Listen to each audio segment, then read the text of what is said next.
itu adalah orang-orang keturunan Ahlul Kitab yang menginginkan anaknya diutus menjadi nabi karena nama Muhammad sudah tercantum di dalam kitab-kitab orang-orang terdahulu. Dan Aisyah dan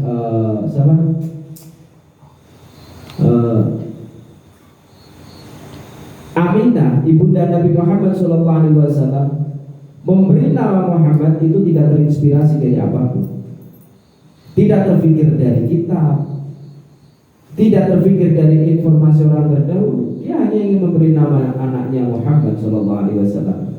Nama Muhammad begitu saja. Sedangkan dulu ada, kalau tidak salah ada 3, sampai bisa buka di kitab-kitab sirah, kitab-kitab sejarah, buku-buku sejarah, ada yang memberi nama Muhammad, tapi itu pun terinspirasi dari informasi langit karena mengharapkan anaknya menjadi nabi yang penutup.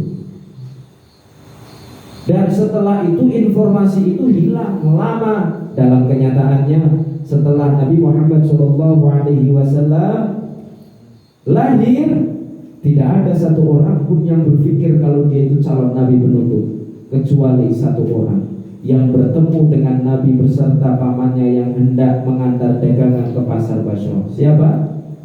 Rahib Bukhairah, seorang pendeta Ahlul Kitab yang sering membaca kitab-kitab terdahulu. Di situ melihat tanda kenabian Nabi Muhammad SAW bahwa tidaklah keajaiban-keajaiban irhas itu diberikan ke seseorang oleh Allah Subhanahu Wa Taala kecuali dia adalah calon seorang nabi. Kemudian ada ciri-cirinya dan tidak ada satu orang pun yang terfikirkan kalau dia calon nabi. Itu tanda bahwa nama Muhammad SAW sudah berabad-abad dilupakan oleh penduduk Mekah. Kok bisa terinspirasi Aminah dari mana? Tentu ini adalah in huwa wahyu yuha. Ini adalah ilham, inspirasi yang Allah Subhanahu Wa Taala turunkan kepada Aminah.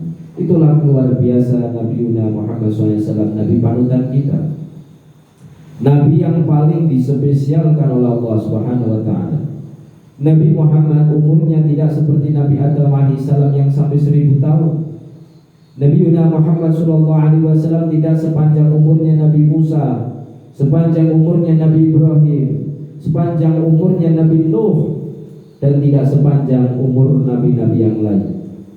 Apalagi Nabi Isa alaihissalam yang sampai saat ini belum wafat, sampai saat ini belum meninggal. Nabi Khidir, kalau Nabi Khidir itu perbedaan riwayat, artinya perbedaan riwayat apakah sudah meninggal atau belum meninggal. Jadi kalau ada orang yang bercerita saya bertemu Nabi Khidir, kalau saya kurang mengimaninya, dan itu bukan rukun iman. Karena di antara ulama-ulama Ahlul Kasyaf berkata Nabi Khidir telah meninggal dunia.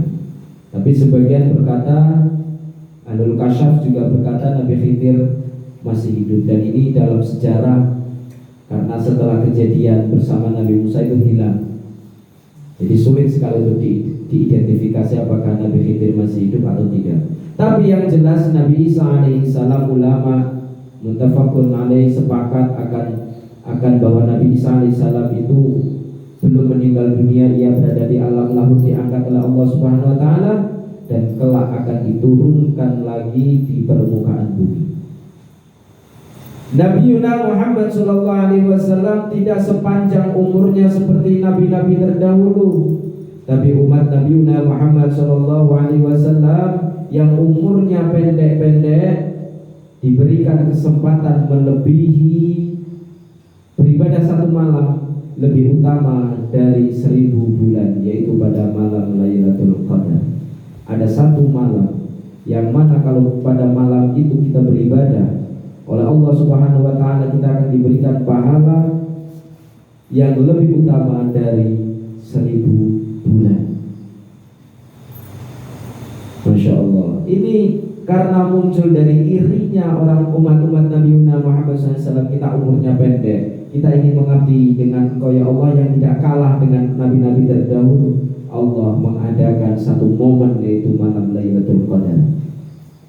Masya Allah, tabarakallah.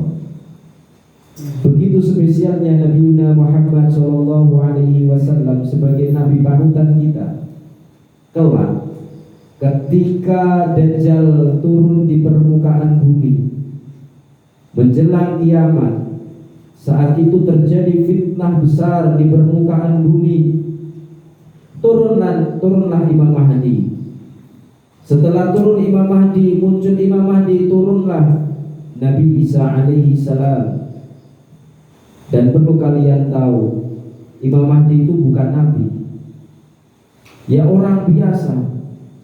Tetapi ketika hendak sholat di Al-Aqsa, Imam Mahdi tidak mau mengimami. Nabi Isa bahkan lebih tidak mau. Kenapa?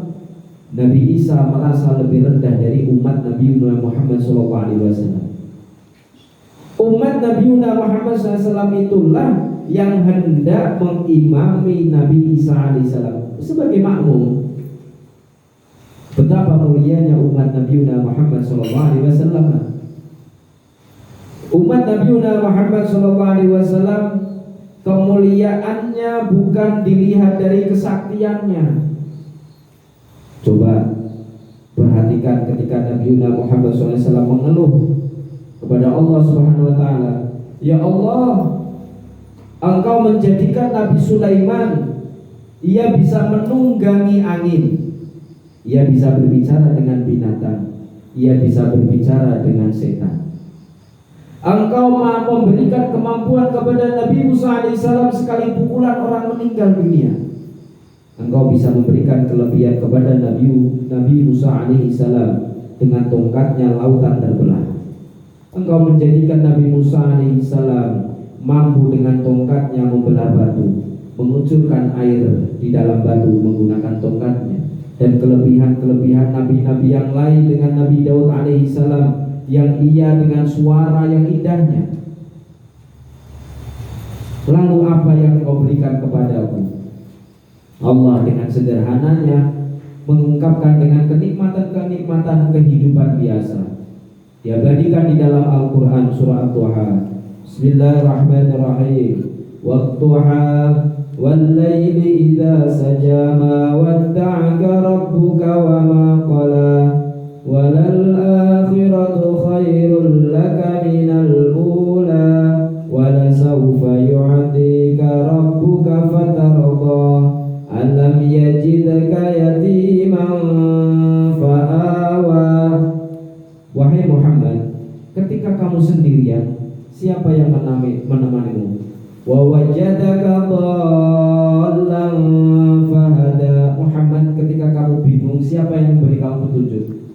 Wa wajadaka ailan fa'aghna fa ammal yatima fala taqhar wa ammas sa'ila fala tanhar wa amma bi ni'mati rabbika fahaddits.